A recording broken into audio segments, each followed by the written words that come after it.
আমরা যেহেতু একটা জায়গায় শিফট করেছি, আর আমার বিয়ে হয়েছে ধরো 1.5 বছর, তো 1.5 বছরের মধ্যে এটা আমার 3 নাম্বার জায়গা চলছে যেখানে আমরা শিফট করেছি।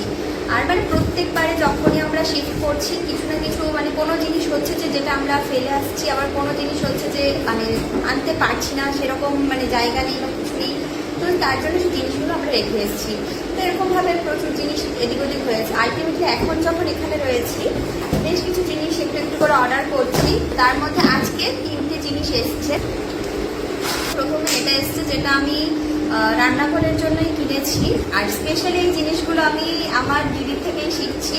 বিকজ ওর বাড়িতে গেলে মানে ওর বাড়ি প্রচণ্ড পরিমাণে সাজানো গোছানো, তো ওর দেখে দেখে আস্তে আস্তে আমিও শিখছি যে কীভাবে ঘরগুলো গুছাতে হয়, কী হয়।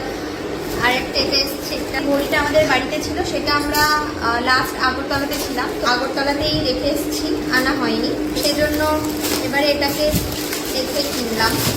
লাগাতে পারবো না, হিরক আসুক তারপরে লাগিয়ে দেখাবো যে জিনিসটা কেমন লাগছে। আর তার সাথে এই একটা বক্স, এটা টোটাল 6টা সেট আছে। দাম অনুযায়ী কোয়ালিটি ঠিকঠাকই, খুব একটা খারাপ না। তো আপাতত জন্য এই কটা।